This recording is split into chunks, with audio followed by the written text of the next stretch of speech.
nouvelle vidéo et il s'agit une nouvelle fois d'un avis lecture. Mais cette fois, ce sont des livres audio, d'où la miniature où je ne tiens pas de livre. Je me suis mis à lire des livres audio vers mars 2023, vraiment de manière un peu plus assidue.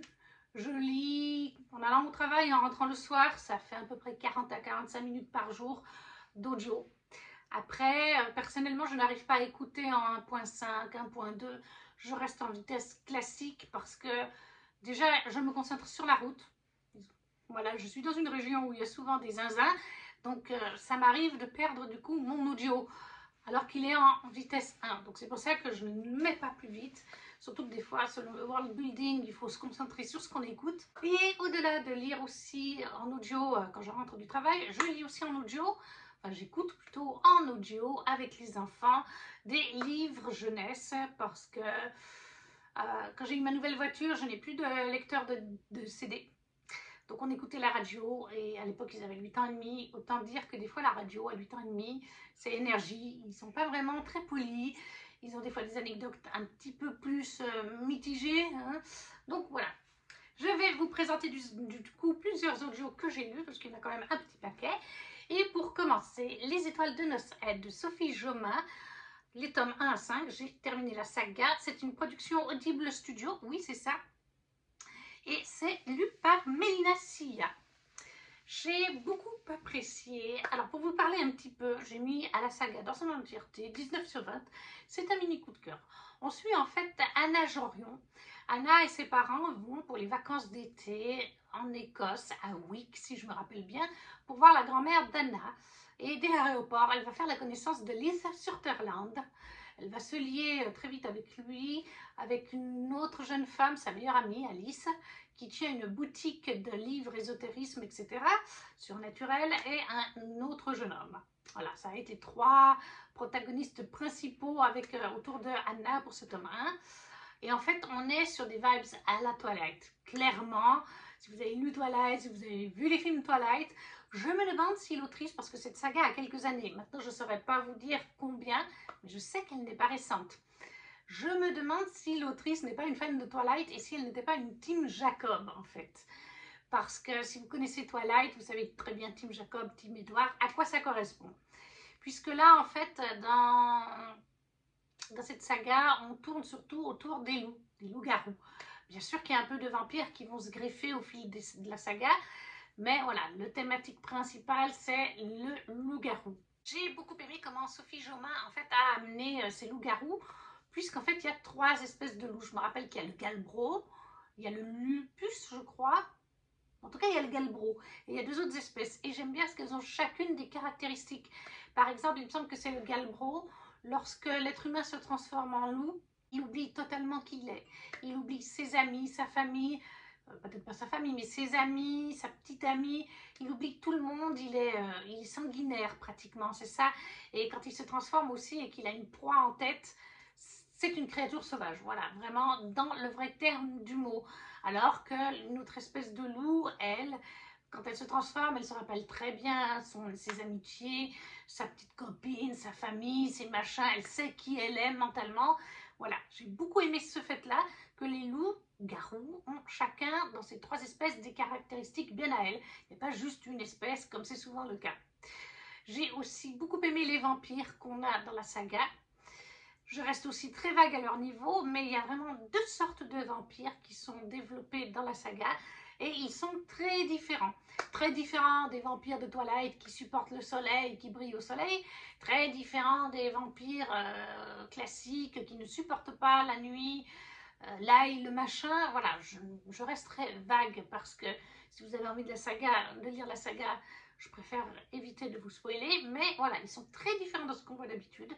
Et ça rajoute, moi je trouve, à l'univers, entre les loups-garous différents, avec plusieurs espèces, les vampires, plusieurs espèces très différentes aussi. Moi j'ai beaucoup apprécié ça, et ce world building en fait, ça se passe en plus globalement en Écosse, dans différentes villes d'Écosse, à Wick, et après, les années d'études d'Anna, je crois que c'est à, eh ben, je ne sais plus, mais c'est en Écosse de toute façon. Il y a vraiment tout un world building autour des loups-garous. autour des vampires, de leur historique bien sûr, parce que comme classiquement, quand il y a des loups-garous et des vampires, c'est pas Jojo entre eux. Et j'ai aussi beaucoup apprécié la relation entre Anna et Lys. Alors après par contre, les personnages en eux-mêmes aussi, j'ai adoré la meilleure amie de Lys, je sais plus comment elle s'appelle, elle apporte un peu de gaieté, de donc positive au récit. Maintenant c'est vrai que on a beaucoup de vibes quand même à la Twilight, hein. On a des codes classiques de ce genre-là qu'on retrouve. Peut-être ça vous fera lever les yeux au ciel parce que vous vous direz j'ai lu ça 1 millier de fois dans ce type de roman fantastique, urban fantasy, etc. Mais moi, en fait, ça l'a fait crème. Pour moi, c'est un mini coup de cœur. Bien sûr qu'il y a une ou deux scènes qui me rappellent vraiment Twilight. Je pense notamment aux recherches que va faire notre héroïne quand elle va commencer à avoir des soupçons. Elle va voir la meilleure amie de Lys qui tient un magasin avec des livres, spécialités occultes, etc. Ça rappelle forcément le moment où Bella va faire des recherches sur les vampires dans Twilight. Forcément, là, on a des similitudes. Mais bon, moi, pour ma part, ça ne me dérange pas. Au contraire, ça me permet de replonger dans ces vibes que j'ai adoré. Alors, j'ai trouvé que c'était très young adulte, hein. Franchement, c'est pas vraiment... je me rappelle pas qu'il y ait de scènes vraiment épicées. C'est vraiment pas très développé, ça reste en superficie. C'est peut-être d'ailleurs pour ça que j'ai mis 19 et non 20. Pour ça, et pour la fin de la saga, je ne vous dirai pas quel genre de fin j'apprécie. Si c'est des fins positives, négatives ou neutres, voilà. Mais ce que je peux vous dire, c'est que dans cette fin, j'ai été satisfaite. Pas à 100%. Je ne peux pas vous dire pourquoi, sinon je vous spoilerai tout le tome 5. Mais si vous l'avez lu, je pense que vous savez pourquoi. Mais j'étais frustrée en fait. J'étais frustrée et triste pour certains points, pour certains personnages vis-à-vis de ce qui s'est passé dans l'intrigue du tome 5. Voilà. Ça m'a rendu un peu triste. Oui, voilà, ok. Non, ça passe au niveau de la fin, mais j'aurais voulu que ça se termine quand même un petit peu différemment. Après, je dois dire, j'ai adoré, comme je vous disais, la relation de Lys et Anna. Mais le tome 3, Lys était pour moi à mettre des baffes. Clairement, on aurait pu lui mettre des baffes. Voilà, son comportement, alors il se reprend assez rapidement quand même, mais oui, voilà, là il m'a déçu. Le petit Lys, à ce moment-là, il m'a déçu. Sinon, j'ai adoré aussi Darius comme personnage. Voilà, Darius et deux personnages proches de son cercle, très proches. Si vous avez lu la saga, je pense que vous savez de qui je parle. Deux garçons. Et ouais, non, franchement, ça a été un bon moment.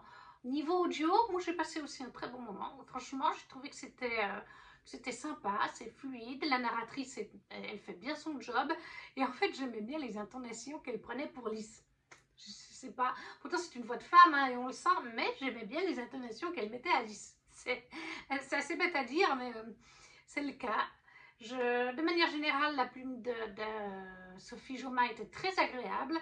J'ai lu plusieurs Sophie Joma. Là, j'ai lu sa saga fantastique.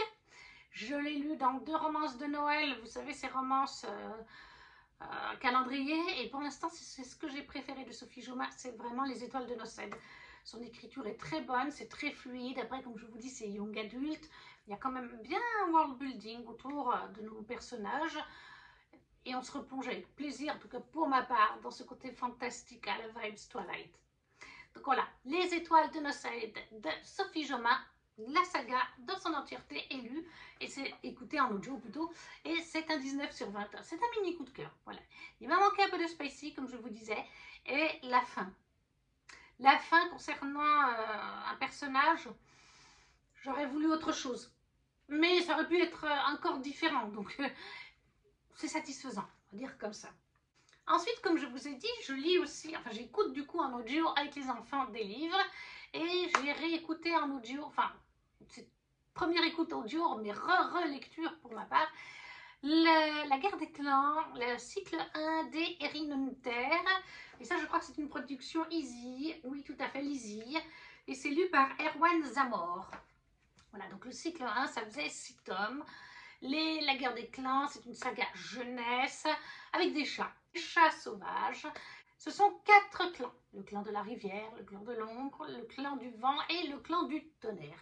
Et nous, on va être depuis le clan du tonnerre. On va suivre dans le cycle 1 Rusty, un jeune chaton domestique de 6 mois ou quelque chose comme ça, qui rêve d'aller dans la forêt qu'il voit depuis son jardin, Il va finir par franchir le cap et va rencontrer un apprenti du clan du tonnerre, Nuage Gris, je crois qu'il s'appelait à l'époque.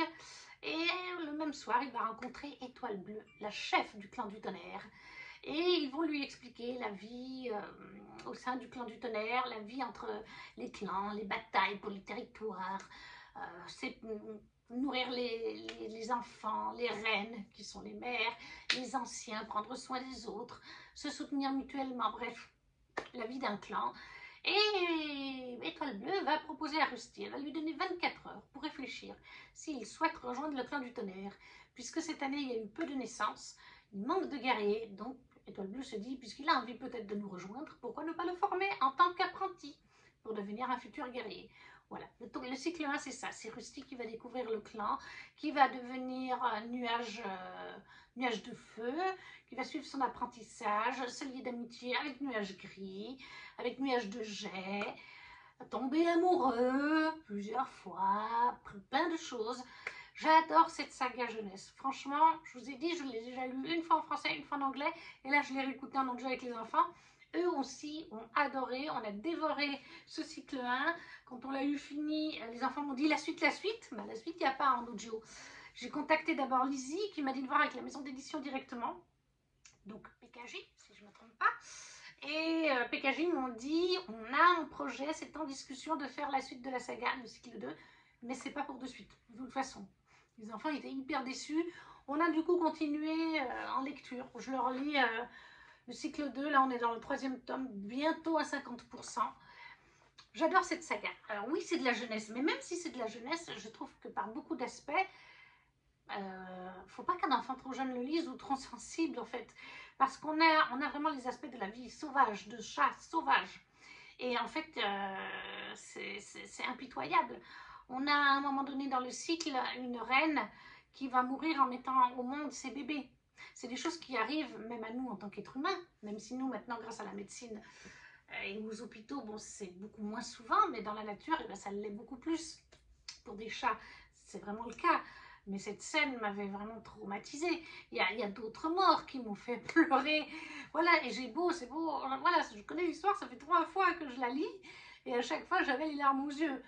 Il y a un côté magique, un peu fantastique, puisqu'ils ont le clan des étoiles. Le clan des étoiles, c'est les chats qui sont morts, qui sont aux étoiles, dans le ciel, qui surveillent les 4 clans, et qui, certaines fois, l'un du clan des étoiles peut apparaître un guerrier, c'est le cas dans le cycle 1, notre cher nuage de feu voit parfois certains chats qui lui apparaissent pour l'aider. Et les guérisseurs aussi, tout comme les chefs de clan, ont des contacts avec le clan des étoiles, une fois par mois. Ils vont dans une grotte de la ville où il y a en fait un espèce de stalactique ou alors de roche minérale. Ils mettent leur nez dessus et en fait ils s'endorment et ils sont au clan des étoiles, ils peuvent parler avec eux, le clan des étoiles leur fait des prophéties, des fois ça peut être des signes, par exemple une comète, enfin dans le 1er tome, le prologue, c'est la guérisseuse et la chef du clan du tonnerre qui discutent et tout d'un coup il y a une météorite dans le ciel, enfin pas une comète, une étoile filante, voilà, pour nous c'est une étoile filante dans le ciel, et la guérisseuse l'interprète comme un message du clan des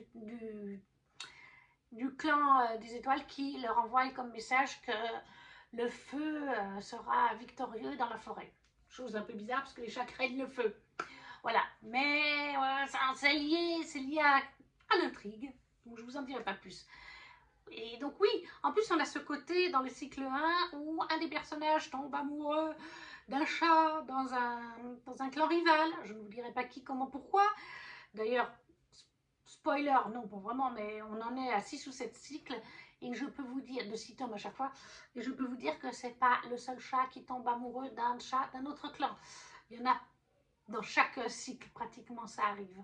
Mais là, bah, c'est vraiment le côté un peu Roméo et Juliette, surtout dans le 1er cycle, avec parce que c'est là, voilà, c'est très... Oui, ça fait très Roméo et Juliette en fait, à quelque part. Les 2 clans qui se battent, et puis quand c'est découvert, c'est « Ouh, tu as trahi ton clan. Ouh, est-ce que je pars dans l'autre clan par amour pour elle, pour lui ?» C'est très... Voilà, donc ça a des vibes de plusieurs choses qu'on peut connaître aussi, et que qui est bien pour mettre entre les mains des enfants, pour faire découvrir des émotions, des accidents, des choses de la vie qui arrivent même à nous, êtres humains. Par exemple, ils meurent des fois de certaines maladies, le mal vert, des choses comme ça. On peut faire des parallèles avec des maladies humaines à quelque part. Donc voilà, nous avons donc écouté La guerre des clans du cycle 1 des Herminter en audio chez Easy, lu donc comme j'ai dit par Erwan Zamor. Ensuite, j'ai écouté la saga de Rebecca Keane, de Cassandra O'Donnell, les tomes 1 à 7, donc tout ce qui est sorti. Et ça, c'est une production Audible Studio et c'est lu par Caroline Close. Là, c'est pas fini. Contrairement aux deux autres sagas que je vous ai dit, qui sont terminées, enfin, le premier cycle pour la guerre des clans, là, il manque en tout cas le tome 8. Mais il n'est pas encore écrit. C'est vrai que, alors moi, ça fait un moment que j'ai commencé les Rebecca Keane, en 2023, je crois, 2024. Et c'est vrai que quand je vais sur Booknote, je lis des commentaires. Je ne sais pas quand date le dernier tome, mais ça fait un moment. Ça fait quelques années que les fans attendent la suite. Et je vois dans les commentaires, en effet, qu'il y a des fans qui en ont marre d'attendre. Parce que ça va faire 2 ou 3 ans que ce dernier tome est sorti. Mais en fait, je me demande, parce que Rebecca Keane, c'est la saga principale. Et Cassandra O'Donnell a fait une saga spin-off qui à la base s'appelait Leonora Keane. Je crois qu'elle était disponible en papier et en audio d'ailleurs. Et c'est des tomes, Leonora c'est la fille de Rebecca, c'est pas un spoiler, on le découvre dès le tome 1. Rebecca est une maman. Et en fait, je pense que Leonora dans le tome 7 n'est plus présente. Elle est chez les Vicaris en France, dans sa famille. Et pas que sa famille, son groupe de sorcières. Et du coup, je me demande, vu les événements du tome 7, et ça je reste très vague de Rebecca, si Leonora ne va pas revenir aux USA, dans la ville où est sa mère, suite à la fin du tome 7. Sauf que là, eh bien, Leonora, elle a donc sa saga spin-off à elle. À la base, il y avait 2 ou 3 tomes de sortie dans une première maison d'édition. Et je ne sais pas ce qui s'est passé, mais le fait est que la saga de Leonora ressort dans une nouvelle maison d'édition avec des nouvelles couvertures. Je crois que Cassandra, en tout cas le tome 1, Cassandra l'a remasterisé, je crois, pour cette sortie, améliorée. Et même en audio, du coup, Leonora est ressortie aussi. Et je pense, là, il y a le tome 2 qui vient de sortir d'ailleurs, que ce soit en audio ou en livre. Et je pense que peut-être il va falloir que Leonora retourne, comme je vous ai dit, aux USA, retrouver sa maman, vu ce qui se passe dans le tome 7. Et ben, il faut qu'elle puisse avancer dans la saga de Leonora qui pour l'instant est en France. Elle peut pas, voilà, ce serait pas logique si tout d'un coup, là, elle sortirait le tome 8 de Rebecca, et puis que Leonora est toujours en France et qu'on ignore ce qui se passe, et puis que tout d'un coup, si elle rentre pour aider sa mère, on se fasse spoiler des choses qui s'est passées dans sa saga à elle, vous comprenez?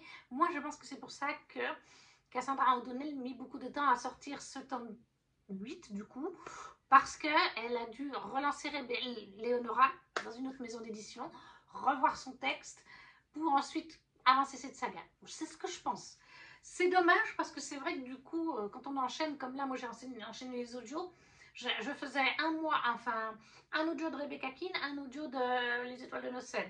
Voilà, j'ai alterné comme ça. Et c'est vrai que là, à la fin du tome 7, on a envie d'avoir la suite. C'est très prenant. On n'a pas une conclusion de tome. Les autres fois, on avait à peu près une conclusion de tome correcte. On savait qu'il allait y avoir d'autres choses, mais l'intrigue du tome était finie. Mais là, c'est clairement pas fini. On a des espèces de prophéties qui sont en train de se mettre en route. Et on aimerait avoir le fin mot de l'histoire. Pour Rebecca Keane, et je lui ai mis aussi 19 sur 20. C'est un mini coup de cœur. Toute la saga, tous les tomes. Alors le 7 est un peu plus court que les autres, il me semble, en audio. Un peu dommage, mais pour moi, voilà, c'est un mini coup de cœur. J'adore cet univers. Donc en fait, on est dans de l'urban fantasy. On est dans notre univers. On est en Amérique, dans une ville. Le Vermont, je ne sais plus exactement de la région. Et en fait, Rebecca Keane vit là depuis des années. Elle est maîtresse d'école. Elle a une meilleure amie qui est louve-garou. Métamorphlou, pardon, et une petite fille qui est à moitié vicaris, puisque Rebecca est la reine des vicaris, c'est la reine des sorcières, la reine des sorcières de France, les sorcières de guerre, donc c'était vraiment des sorcières qui font flipper. D'ailleurs, quand les gens découvrent qui est Rebecca, à chaque fois c'est genre oh bonjour, bonjour, je suis sage, parce que les vicaris, voilà, tous les créatures fantastiques ont eu des guerres, ont fait des alliances. Là, ça fait un certain nombre d'années qu'il y a la paix entre les différentes espèces, mais c'est précaire. Pour certaines espèces, c'est précaire. Voilà, les Vicaris ont massacré beaucoup de monde. C'est, voilà, genre 10 Vicaris, ça vaut 100 vampires. Genre quelque chose comme ça, parce qu'elles sont très puissantes. Elles ont des dons de feu, d'eau, de terre, enfin, voilà, c'est la sorcière par excellence. Et c'est des sorcières sadiques, hein, qui plus est. Vraiment, voilà, c'est que des femmes, hein, d'ailleurs. Il n'y a pas de garçons. Les garçons, ils sont là juste pour faire la reproduction et pour faire à manger, à peu près, hein. Je crois que c'est ça, hein. Donc, c'est vraiment la femme, la reine, voilà. Et en fait, Rebecca, elle a fui son poste de reine de Vicaris, puisqu'elle elle a eu Léonora, qui est sa petite fille, semi-Vicaris, et semi-autre créature. Je ne vous dirai pas quelle créature, mais une créature qui est mal vue par les Vicaris. Donc Léonora serait mal vue par les Vicaris, mais enfin elles savent que, je crois qu'elles savent que Léonora existe, je ne sais plus. Ou alors elle a fui avant d'accoucher, mais en tout cas elle nous faisait ça depuis un bon moment. Et elle est prof, voilà, elle élève sa fille, sa meilleure amie l'aide, c'est une louve-garou. Et puis elle va se retrouver mêlée à une enquête. Et en fait, les créatures surnaturelles vont découvrir qu'elle est. Alors, je ne sais pas si elles découvrent qu'elle est la reine des Vicaris. En tout cas, il me semble que oui. En tout cas, ils savent qu'elle est surpuissante et ils lui demandent de devenir leur... il y a un terme précis, mais je ne sais plus comment est le terme. C'est en fait le shérif, la police magique quelque part.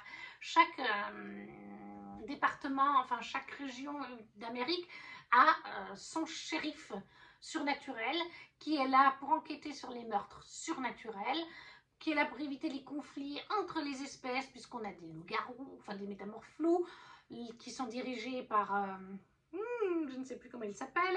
Aligar, c'est le chef des métamorphes en général, les lions, les serpents, les machins.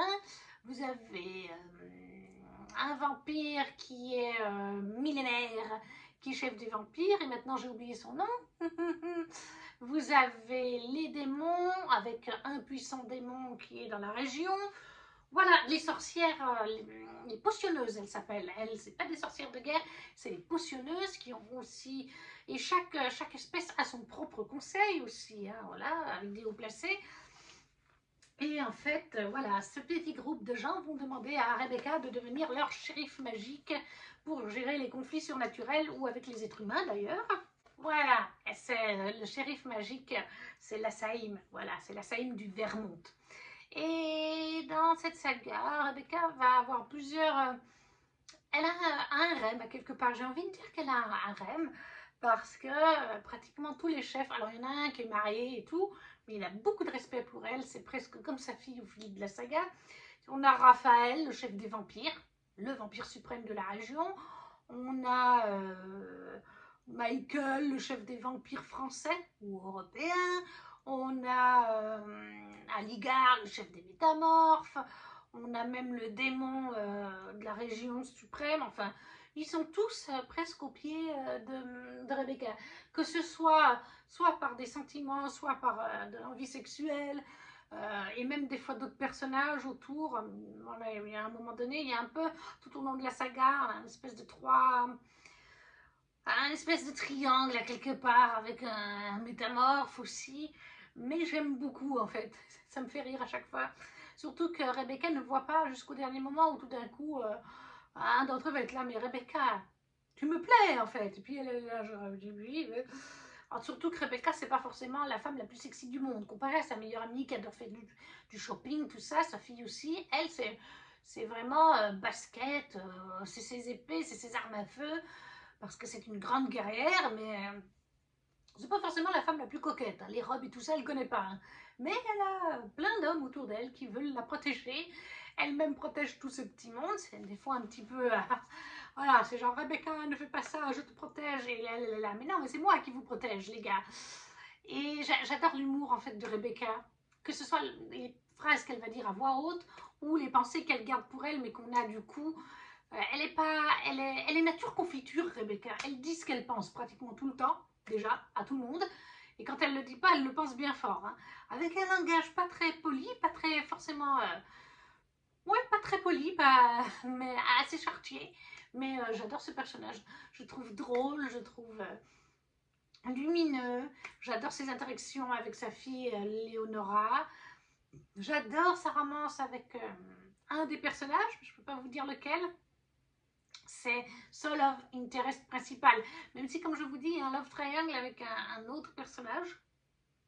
Mais je me demande comment ça va partir là, au vu du tome 7, surtout de la prophétie. J'adore ce personnage-là. Je ne dirai pas son prénom, mais il est mystérieux. Il est là depuis longtemps, ce personnage aussi. Et, je pense qu'on n'a pas fini de découvrir des choses sur lui. Et j'adore leur relation et j'espère que ça se finira bien du coup. De manière générale, pour Rebecca, j'espère que ça se finira bien parce que les prophéties la concernant sont pas jojo quoi. Mais j'adore cet univers. Voilà, c'est vraiment du urban fantasy. Alors c'est pas du young adulte. On est vraiment sur de l'adulte. Je dirais qu'on est sur du new adulte. Pour vous donner une situation, parce qu'il y a un peu de scène spicy, ouais. C'est plus développé déjà que dans Sophie Jomain avec les étoiles de Nocette. C'est pour ça que c'est pas du young adulte. Mais après, ça prend pas, c'est pas de l'adulte dans le sens où ça va prendre, la scène de Smut va pas prendre 4-5 pages, comme c'est parfois le cas dans des romans comme Fort Wings, où là, c'est bien développé. Non, ça dure quelques lignes, quelques paragraphes. Mais voilà, c'est pour ça que je mets plutôt en nu adulte. J'adore vraiment cette saga, j'adore le world building autour, j'adore les vicarisses, j'adore la grand-mère de Rebecca, me fait trop marrer en fait. Elle est trop drôle, ouais, franchement cette saga c'est pépite aussi. Le world building est très intéressant, je trouve que c'est bien écrit, bien développé, les audios sont très sympas aussi. Il y a juste un truc qui m'a perturbée sur l'audio du tome 7, les 2 dernières heures environ de l'audio, je ne sais pas pourquoi, j'ai eu l'impression que la voix de Mérina changeait. Et pas que sa voix d'ailleurs. Pourtant c'est la même, il n'y a pas d'autres narrateurs marqués, mais j'ai l'impression que toutes les voix ont changé. Est-ce que la narratrice était malade pendant le tournage du tome 7? Je ne sais pas. Ou alors est-ce qu'elle a pris une autre voix pour Mérina, non, pour Rebecca à cause d'une raison que je ne peux pas vous dire. C'est peut-être possible. Non, mais même les autres voix qu'elle fait au niveau des autres personnages masculins comme féminins ne sont pas identiques. Ça m'a perturbée. Vraiment, c'est venu d'un seul coup, la voix a changé. Alors, si vous l'avez lu, vous pouvez me confirmer que vous aussi, vous avez senti une différence dans la voix de la narratrice, parce que j'ai pas compris. Mais voilà, c'est une saga pépite, et donc j'attends le tome 8. Bon, en attendant, il y a Léonora Keane, mais ça, je vous en parlerai dans un autre audio, dans une autre vidéo, parce que là, la saga est en cours, que je n'ai vraiment pas terminé. Ensuite, j'ai lu avec les enfants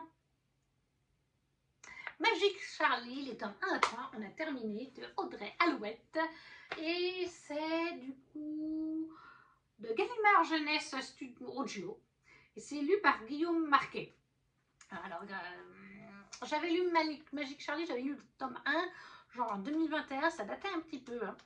Et je me suis dit que ça plairait bien aux enfants, et j'ai eu raison, ils ont adoré cette trilogie qu'on a dévorée aussi en audio. Magic Charlie, ça se passe en France. On va suivre Charlie, un garçon qui, de mémoire, si je me rappelle bien, est un garçon d'ailleurs avec la peau de couleur, parce qu'il me semble qu'il se prend parfois des réflexions sur le fait qu'il n'est pas blanc. Il me semble qu'il y en a quelques-unes. Et Charlie n'a pas de papa.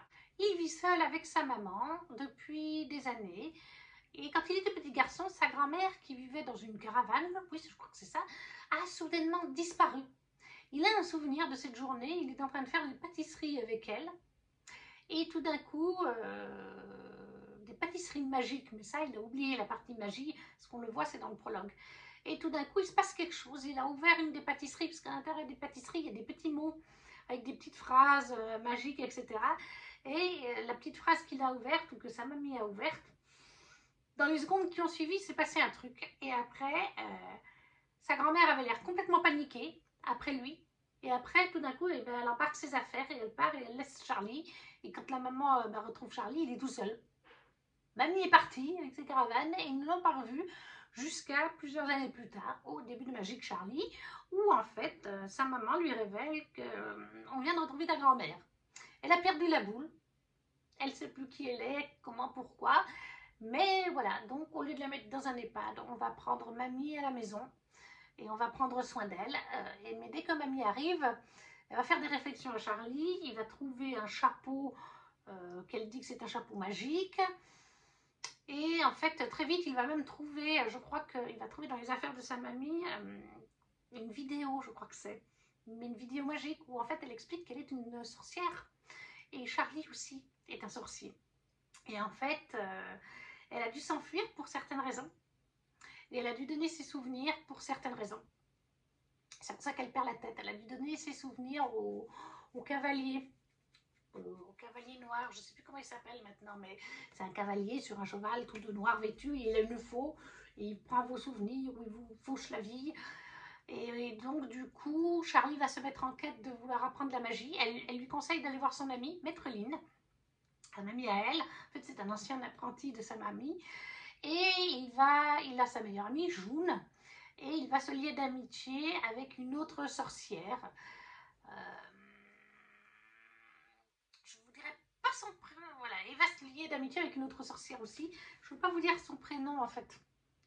C'est dommage parce que pour vous parler de la saga, ça va être compliqué du coup. Mais voilà, une sorcière qui était dans son entourage d'ailleurs, une autre petite fille. Et ils vont vivre tous les deux. Et puis après aussi avec June au fil de la saga. Plein d'aventures. Dans le tome 1, ils vont donc essayer de retrouver les sabliers qui contiennent la mémoire de sa grand-mère pour lui restituer ses souvenirs. Pour essayer de vaincre le cavalier. Le tome 2, ils vont se retrouver en fait à Saint-Fouettard. Une école pas du tout comme Harry Potter, où vous prenez des coups de fouet, où le repas est dégoûtant, où on vous enseigne la magie, mais vous n'avez pas le droit de la pratiquer par contre. Et tout ceci se passe en France. Et le tome 3, c'est encore une autre intrigue. On n'est plus à Saint-Fouettard, on est ailleurs. Je ne peux pas trop vous en dire. On est en France tout au long du récit, mais on va voyager dans différentes villes de France, dans la capitale magique en France, oui, la capitale magique, qui n'est pas à Paris. C'est vraiment un univers, ça fait beaucoup penser à Harry Potter, mais en version française. C'est tout aussi magique, doudou à souhait, touchant. Oui, il y a vraiment des moments touchants. Vous avez de la mamie qui a perdu la mémoire, ou de la petite sorcière, ce qui lui est arrivé à elle et à sa famille. J'essaye de rester vague. Hein. Il y a un petit peu de romance avec Charlie et cette petite sorcière que j'ai beaucoup aimée. June apporte une touche d'humour. Mais alors, June, mais vraiment, June, elle parle comme ça. Oh, et puis June, elle vous fait des blagues, elle tire l'arigot, et puis elle fait 1000 bêtises, et puis les enfants mais se marraient tout le temps avec June.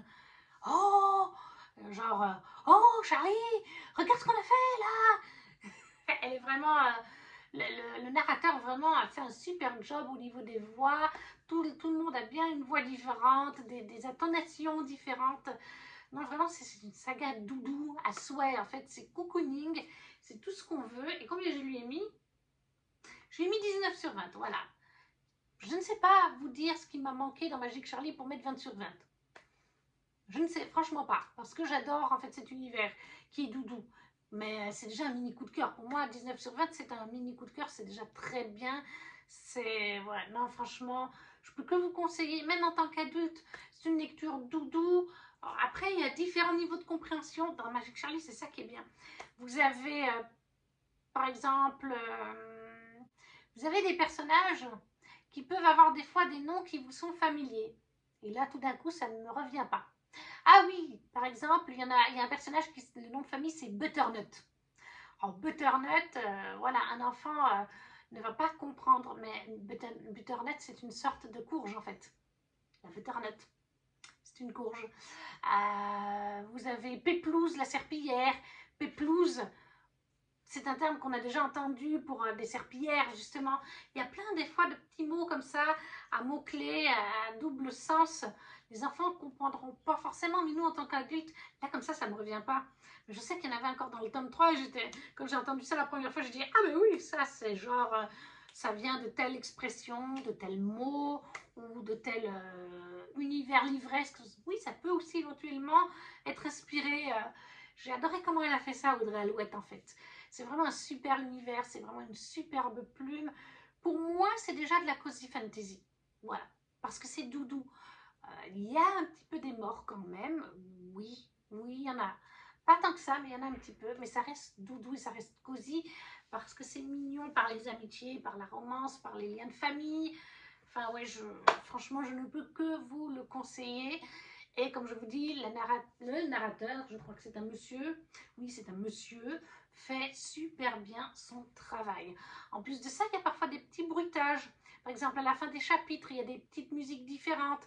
Et des fois, elles peuvent être un peu plus, quand vous êtes dans une scène un peu sombre ou palpitante. Et les enfants, ils adoraient ça aussi. Donc voilà, pour Magic Charlie, la saga au complet de Audrey Alouette, 19/20. Et ça, c'était produit par Gallimard Jeunesse Audio et lu par Guillaume Marquet. J'ai lu Les Royaumes Immobiles d'Ariel Holz. C'est une duologie, enfin j'ai écouté plutôt, chez Audible Studio, lu par Ariane Brousse. Alors ça, je l'ai lu il y a un moment, c'est dans les tout premiers audios que j'ai écoutés, mais j'ai beaucoup apprécié cet univers. On suit une jeune femme à la base, Ivy, voilà. On est dans un univers de fantasy inventé, dans les royaumes immobiles. Il y a plusieurs royaumes avec plusieurs reines, rois, régents. Et il va y avoir une compétition. Et Ivy va se retrouver mêlée à cette compétition pour le trône de l'automne. Voilà. Et elle va concourir. Le tome 1, c'est vraiment, c'est ça, c'est les épreuves. Et là, on est avec des faées et d'autres créatures magiques qui sont vraiment pas les faées à la Twilight, à la Richonne des compagnies. Non, non, là, c'est les vrais faées qui sont cruels, qui se trahissent entre eux, qui se tuent entre eux, qui n'hésitent pas. La compétition est rude, il y a pas mal de morts dans la compétition. Ivy va devoir gérer tout ça. Je ne peux pas vous dire comment se conclut ce tome, sauf qu'après, on a le tome 2. Et alors, le tome 2, on est parti sur totalement autre chose, dans le sens où, en fait, on découvre au fil du récit, et c'est ce qui fait que j'ai adoré. Je crois que j'ai mis 19/20 aussi, c'est un coup de cœur pour cette duologie, mini coup de cœur, parce qu'en fait, on découvre dans le tome 2 que cet univers de faées fantastique, les royaumes immobiles, sont un monde parallèle au nôtre. Certaines créatures vont dans notre monde et dans le tome 2, Ivy va dans notre monde. Pourquoi, comment, je ne vous le dirai pas, mais elle se retrouve un bon moment dans notre monde. On découvre que d'autres personnages dans le passé ont été dans notre monde, que certains personnages du tome 1 et du tome 2 sont issus de notre monde. Et en fait, c'est ça la force d'Ariel, c'est qu'en fait, il a pris des mythes et légendes du folklore faé, les fées aussi, il y a d'autres créatures magiques, je ne sais plus s'il y a des trolls, mais il y a plusieurs créatures magiques, et il a pris pour créer cet univers ceux qui viennent de ces mythes et légendes d'antan, vraiment de notre planète, pour les mettre dans un univers parallèle au nôtre. Et en fait, c'est pour ça que sur notre planète, on les connaît, parce qu'en fait, c'est un univers parallèle et qu'à une époque, il y a des moyens de passer, il y a des gens qui sont passés entre ces mondes, qui ont pu certainement parler de ces créatures, et c'est pour ça qu'il y a des mythes et légendes autour de ça. J'ai trouvé ça super ingénieux, j'ai beaucoup aimé cette duologie, je l'ai trouvée très bien écrite. Là, d'Ariel Holz, je viens de finir Runborn en livre, donc c'est mon 3e roman d'Ariel. J'aime beaucoup ce qu'il fait, mais pour être sincère, eh bien pour l'instant j'ai eu un coup de cœur sur cette duologie des royaumes immobiles, alors que Runborn, je lui ai mis je crois 17 ou 18. Un très bon moment de lecture, mais un petit peu en dessous. Après, à voir, parce que le premier tome avait quand même été un coup de cœur des royaumes immobiles, mais c'est vraiment le deuxième avec tout le world building. Il était déjà beaucoup développé dans le tome 1, comme je vous dis, mais de mettre cette dimension avec le monde parallèle au nôtre, ça et des scènes qui se passent dans le nôtre, ça ajoute toute une dimension à tout ça. En plus, on va découvrir des personnages que, voilà, moi j'étais là, ah, oh, ah, ça c'est super. Mais encore une fois, par contre, ça reste un univers un peu sombre, puisqu'on est vraiment avec les vrais faées. Les petites fées, elles sont pas gentilles non plus. Voilà, ils se font des crasses entre eux. Suite au tome 1, voilà, dans le 2, il y a vraiment la guerre. Et trouver comment gagner cette guerre, c'est pas toujours Jojo. Est-ce que notre groupe et notre Ivy y arrivent? Ça, je ne vous le dirai pas. Moi, en tout cas, j'ai adoré cet univers. Voilà, moi, je ne peux que vous le conseiller. C'est young adulte, bien sûr, mais ça se lit très bien. Ça s'écoute du coup très bien. J'ai beaucoup aimé aussi la voix du narrateur, de la narratrice. Ariane, oui, c'était une narratrice. Ça fait 2 ans et demi que j'ai lu, donc j'ai un peu oublié. Mais voilà, moi, je ne peux que vous conseiller cette duologie. Et en dernier, j'ai écouté récemment Affronter la nuit de Marie Réplin, produit chez Lizzie, et c'est Lola Neymark qui a lu cet audio. Alors, je vous en parle, bon, c'est une saga en cours, mais je vous en parle quand même, parce que je voulais avoir 6 avis lecture. J'ai passé un bon moment dans cet univers de fantasy inventé. On va suivre une jeune femme, Liv, et Liv, elle va être choisie par la déesse Auria pour intégrer les armées. Les armées qui sont formées, il y a différents secteurs après dans l'armée, il y a des guérisseurs, il y a des machins. Les armées qui sont formées en fait pour la guerre contre les dragons. On est dans un univers où on a la moitié de l'année il fait jour, tout le temps jour, et l'autre moitié de l'année tout le temps nuit. Si je me rappelle bien, c'est ça. Et quand il fait nuit, et les dragons, je crois que c'est quand il fait nuit, les dragons sont vraiment très actifs et ils sont en guerre contre les dragons. Ça fait un moment que c'est comme ça, c'est la guerre, c'est Auria qui décide. Auria, c'est leur déesse de la lumière, hein, de mémoire. Alors, dans cet univers, vous avez beaucoup de vibes à la Fort Wings. On va pas se le cacher. Je crois que Ludivine m'a dit que quand elle avait rencontré Marie Replin, Marie lui a dit qu'elle n'avait jamais lu Force Wings, mais que plein de monde était en train de lui dire il y a des vibes à la Force Wings.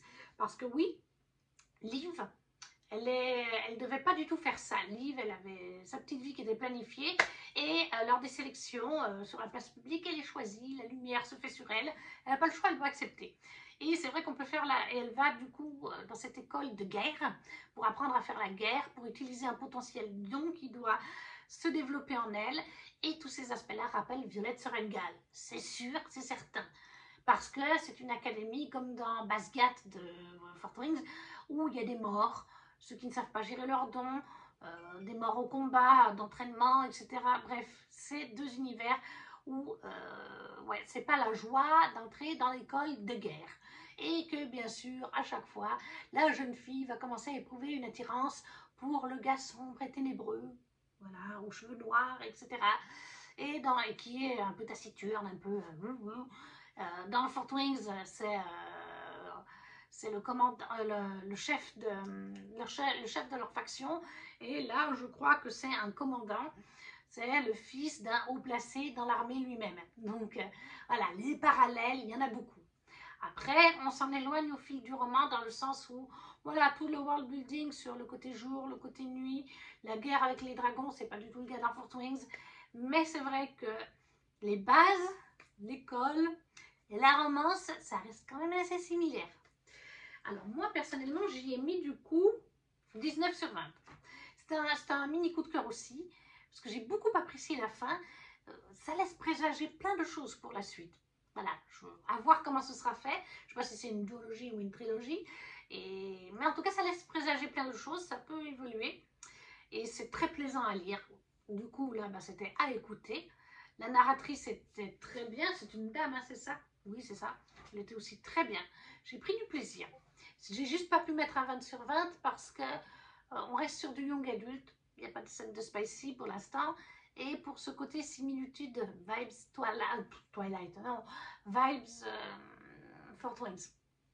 Voilà, forcément, j'ai pas pu m'empêcher de les noter et il y en a quand même pas mal. Après, comme je vous dis, ça s'en éloigne. J'ai beaucoup aimé la relation que Liv crée avec si je me rappelle bien, c'est deux personnes dans l'académie de guerre. J'ai aimé son développement de relation avec son love interest.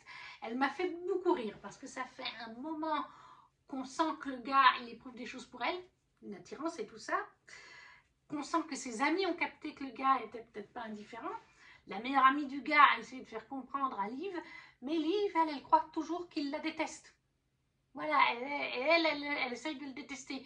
Au fil du roman, bien sûr qu'elle va le trouver beau, machin, mais elle croit toujours qu'il la déteste. Il faut pratiquement qu'il lui mette les choses sous le pif. Et encore, quand il lui met sous le pif, c'est limite si elle n'a pas capté. Mais il faut vraiment qu'il lui redise presque mot pour mot je te kiffe, hein, quelque chose près, pour qu'elle comprenne que ah non, mais en fait, il me déteste pas, c'est tout le contraire. Ça m'a fait assez rire. Et voilà, j'ai passé un bon moment de lecture, j'ai mis 19 sur 20, j'espère que la suite sortira bientôt, parce que c'était très intriguant. La fin est très ouverte sur la suite, j'espère certaines choses, on va voir où est-ce qu'on va aller. Et pour aujourd'hui, c'est terminé, je vous ai présenté normalement 6 sagas, dont la plupart sont terminées ou à jour. J'espère que ça vous aura plu. N'hésitez pas à me laisser un commentaire en me disant si vous avez lu ou écouté ces sagas, si elles vous font envie, si vous ne savez pas quoi mettre, un petit emoji, ça soutient la chaîne, comme le pouce, à vous abonner si ce n'est pas déjà fait. Et nous, on se retrouve très vite pour une prochaine vidéo. Ciao, ciao!